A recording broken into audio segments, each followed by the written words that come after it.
Her capital is Baghdad, a name that conjures up all the romance of Harun al-Rashid and the Arabian Nights of 1,000 years ago, when this was the fabulous capital of the Islamic world.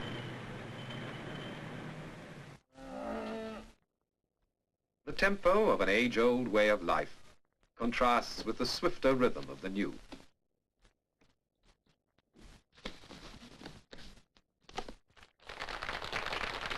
The 20th century has come to Baghdad, with steel and concrete, with shining cars and wide streets.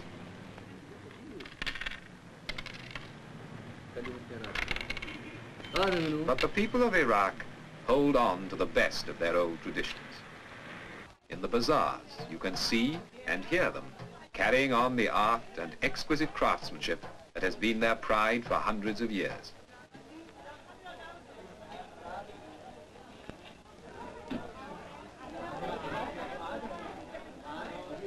"2,000 years before Christ, the world's first code of justice was laid down in the halls of Babylon.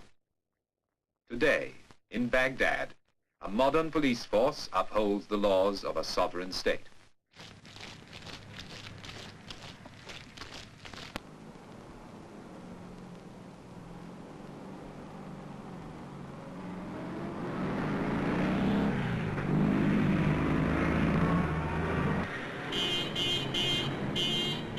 Today, the streets of the city are alive with the bustle of a young people who are taking back from the West the means to a brighter future.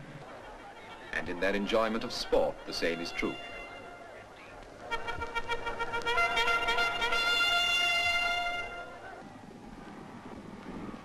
From 3 Arab stallions brought to England over 200 years ago, every thoroughbred has been sired. Today, their descendants run on every racecourse in the West. And now, in the 20th century, the sport of kings has come into its own in Baghdad, and how the people love it.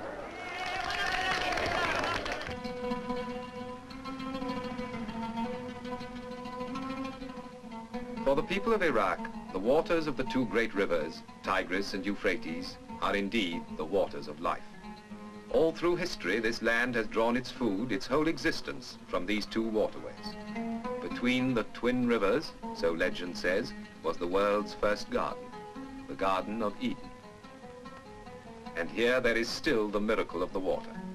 With water, man has made the desert green with grain and vegetables, rich with spices and dates for all the world.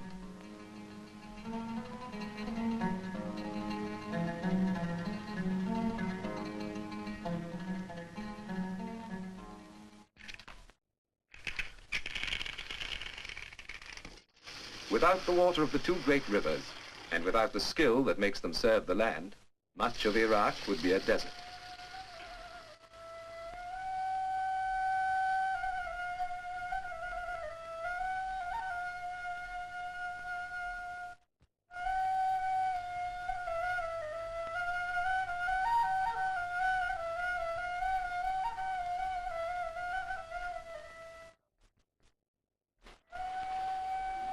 Only in the mountains and valleys of the north is there enough rain and snow to help the farmers cultivate their fields.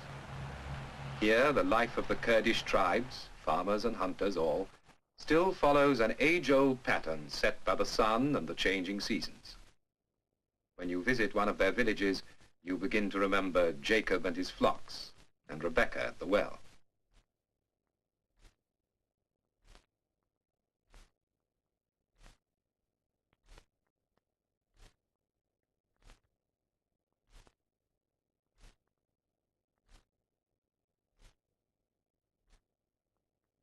The men are already in the fields, tending the vines, watering the crops, as they have done from the time of Abraham, pausing only to offer a prayer to God for his goodness. Allahu Akbar, Allahu Akbar. Ashhadu an la ilaha illallah. Ashhadu an la ilaha illallah. أشهد أن محمدا رسول الله أشهد أن محمدا رسول الله حي على الصلاة حي على الصلاة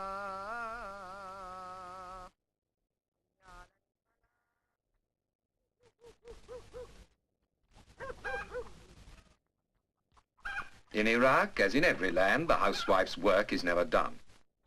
For their husbands, the day's work over, there is time to sip a glass of tea and talk of what the future holds in store for them and their children. But with the coming of spring and the sowing of the seed, all become young again and rejoice.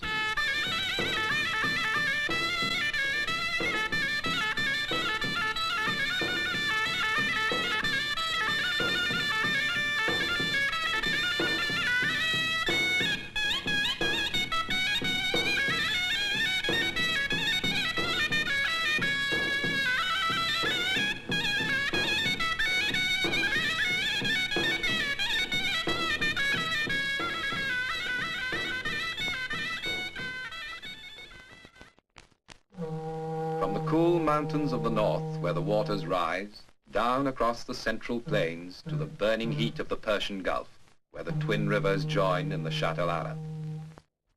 Here lies the great port of Basra, at the crossroads of the world's trade. For generations, seafaring men have made this their port of call, and the fables of Sinbad the Sailor were based on the stories they told. Today, the modern port of Basra is Iraq's waterway to the world. Ships laden with the goods of the new age sail out from the Persian Gulf to the Indian Ocean and the Far Orient. And the skies over Basra are thronged with the traffic of the air.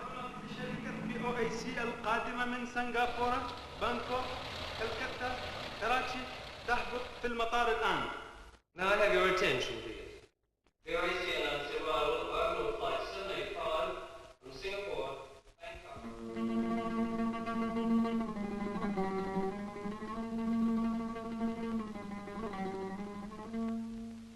And yet, within a few minutes flying time of Basra is a strangely different world.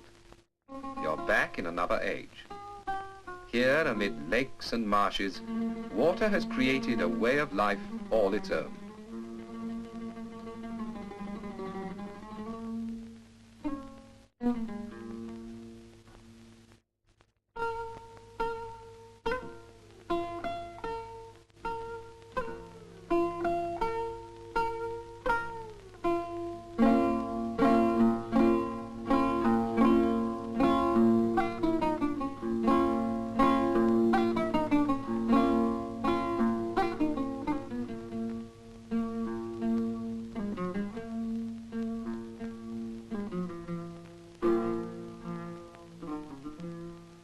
Way of life well suited to these strange surroundings, and at the same time a living reminder of that remote past when men settled by these waters to found the first great cities known to man.